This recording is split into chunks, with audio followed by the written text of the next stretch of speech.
Étudiantes, étudiants, parents d'élèves, nouveaux bacheliers, vous recherchez une école adéquate de formation professionnelle et pratique pour vos études supérieures? Une seule référence, ESAE. ESAE vous offre des demi-bourses et réductions dans toutes ces filières.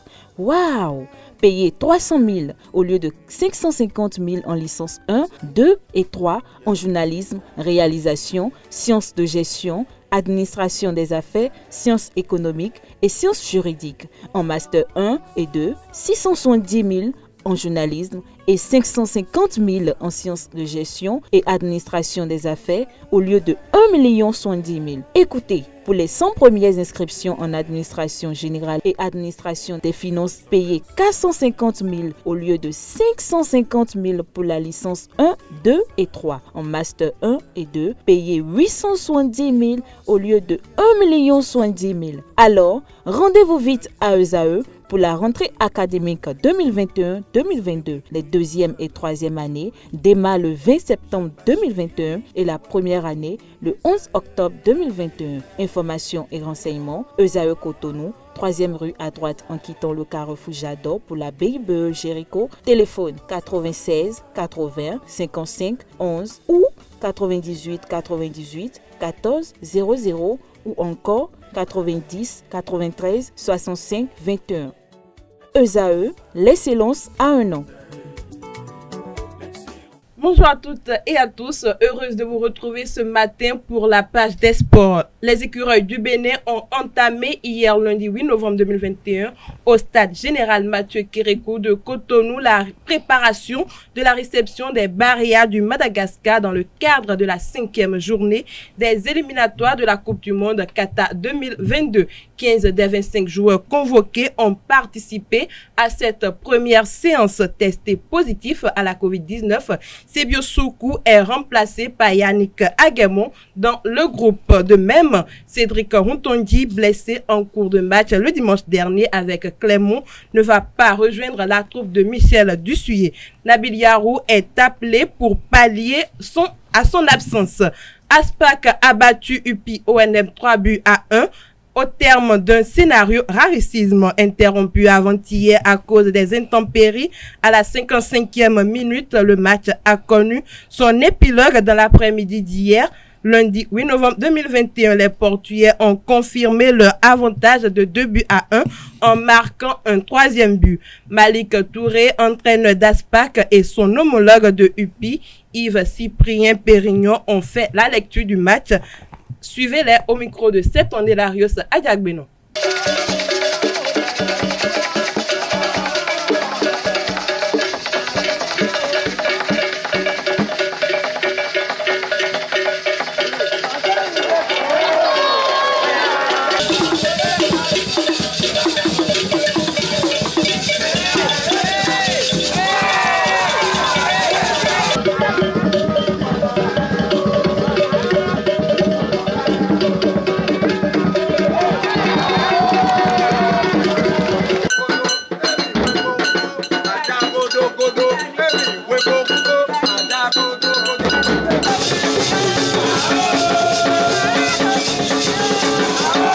Après une victoire, normalement, c'est juste un sentiment de satisfaction. Je pense que c'est ce sentiment-là qui nous anime. Maintenant, au-delà de tout, tout n'a pas été bon, tout n'a pas été mauvais non plus. Nous retenons de ce match-là ce qui a été positif, notamment sur le repli défensif et sur les sorties de ballon. Maintenant, après, il y a encore du travail à faire, à abattre au niveau de la concentration et au niveau, n'est-ce pas, de la récupération du ballon au milieu de terrain. C'est propre au football et c'est propre au sport en général. Quand vous avez un match en main et que vous gagnez ce match-là et que vous vous faites rattraper, c'est normal. On cafouille un peu, on se pose des questions, on se demande ce qui va se passer. Mais l'idée, c'était de rester dans le tempo, de garder le match, de rester focus. Je pense que les garçons l'ont fait. Le deuxième but est arrivé. Nous avons essayé de corriger. La pluie qu'on a eue hier, c'est quand même pour un mal pour un bien. On a essayé de corriger au niveau de la concentration, du maintien du rythme. Et vous avez constaté sur les 35 minutes que nous avons joué, nous avons gardé le tempo du début jusqu'à la fin. C'est ça qui nous a donné les multiples occasions. Maintenant, ça soulève aussi un problème d'efficacité devant les buts. Il faut travailler parce qu'au vu des occasions que nous avons obtenues, l'idée c'était quand même en respectant l'adversaire de mettre 2-3 buts, quoi. Voilà.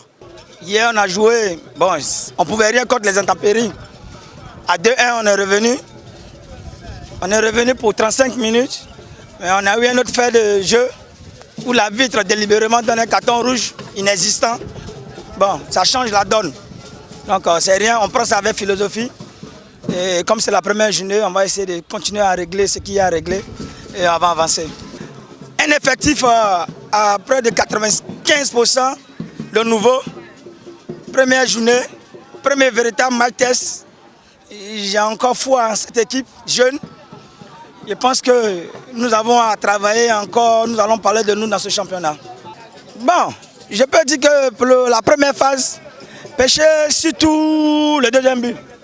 Je reconnais que là, ils ont vraiment pêché. Parce qu'être attentif sur un corner, là voici l'erreur qu'il ne fallait pas commettre. Le deuxième but. Sinon, dans l'ensemble, ils ont fait ce qu'ils pouvaient. Mais on va corriger ce qu'il y a à corriger. Mais reconnaissons, Aspac n'a pas besoin du coup de pouce de la bite pour gagner ce match. AS Cotonou a été opposé à l'AS Police le samedi dernier au stade René Pleven de Cotonou. Au terme de la partie, les Cotonois s'imposent 5-0. Suivez le compte rendu que nous propose Aneldo.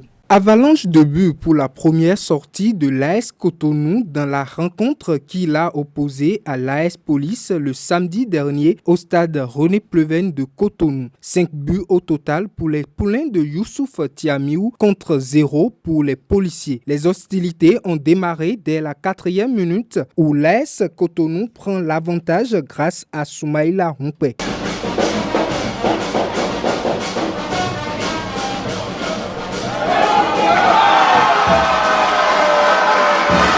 La deuxième balle de but va intervenir 2 minutes plus tard, mais cette fois-ci, c'est signé Joseph Adé.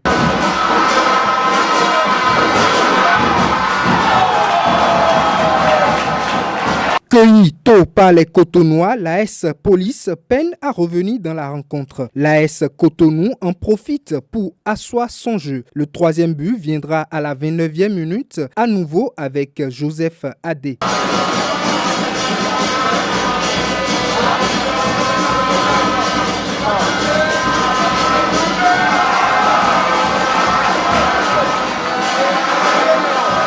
Soumaïla Humpé va également inscrire le doublé à la 39e minute pour le 4e but des Cotonois.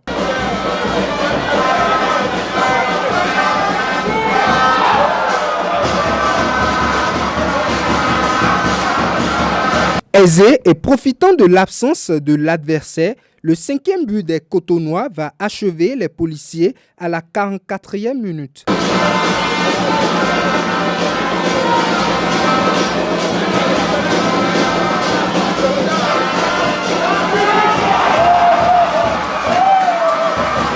La première période va prendre fin sur ce score de 5-0. La deuxième partie va être moins riche en buts. Les deux équipes se neutralisent. Le match va prendre fin sur le score de 5-0 en faveur de l'AS Cotonou. Les deux entraîneurs se sont exprimés à la fin du match. Youssouf Tiamiou de l'AS Cotonou et Omer Dosoubete de l'AS Police sont au micro de Aneldo. Et on a eu assez de temps de préparation. On a fait 11 matchs d'évaluation, ce qui nous a permis de travailler beaucoup plus l'aspect tactique. Et on l'a senti même dans le jeu, il y avait une cohésion parfaite. C'est ça qui a donné ce résultat. Il y a eu 3 mois de travail. On a travaillé sur l'aspect là-dessus. C'est le problème qu'on rencontre souvent au niveau des équipes. S'il n'y a pas la cohésion, même l'équipe est forte physiquement, techniquement, tactiquement. S'il n'y a pas une cohésion, le résultat n'y est pas. Donc c'est dans ce sens qu'on a plus travaillé. La cohésion entre les compartiments. Et c'est ça qui a donné ce résultat. Je veux dire, c'est juste un conseil. J'ai demandé juste à l'équipe de plus posséder le ballon et de guetter l'adversaire dès qu'elle laisse, s'il y a une fight, de marquer. Bon, on a senti que l'équipe adverse sont mieux préparés en deuxième mi-temps et ils ont resserré les lignes. On sentait qu'ils ne voulaient pas plus encaisser, ils jouaient beaucoup plus haut. Et nous, on était obligés de conserver, on a conservé, on a possédé. Mais quant à eux, au niveau de leur défense, même leur milieu, ils ne prenaient pas de risques. Et c'est ça qui a fait qu'on n'a pas marqué en deuxième mi-temps. Vraiment, on a passé à côté du match. D'entrée, on a vite encaissé et les poulains sont affolés. Et ils n'ont plus respecté les consignes données. On avait bien préparé. Seulement que comme il y a assez de jeunes joueurs parmi eux qui n'ont pas d'expérience, sinon, premier bien encaissé, deuxième bien encaissé en 5 minutes, ils ont vu que bon, c'était fini quoi. Donc à la pause, quand je leur ai parlé, bon, au moins, ils ont entré. Je les ai dit que ce n'est pas la fin du monde. Que ça arrive, on commence le match et on encaisse. Ce n'est pas à cause de ça qu'ils vont sortir du match. De revenir. Ils savent jouer, donc je les ai donné de courage, beaucoup de courage. C'est ce qui a payé. Avec les changements, ça a au moins amélioré. Le Béninois Aremou Mansourou a été plébiscité pour une 4e fois de suite à la tête de la Confédération africaine de handball, CAAHB. À 69 ans, il est réélu pour poursuivre les œuvres entamées à la tête de l'instance africaine de handball à l'issue du 22e congrès ordinaire d'élection de la CAAHB.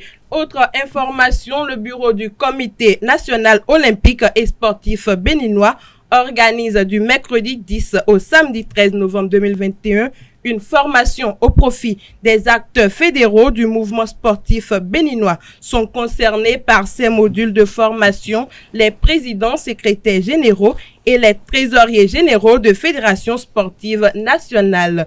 Prévu pour se dérouler dans un hôtel de la place à Agoué, cette formation va permettre à terme aux responsables de fédération de maîtriser les rouages de l'élaboration de leur plan stratégique de développement.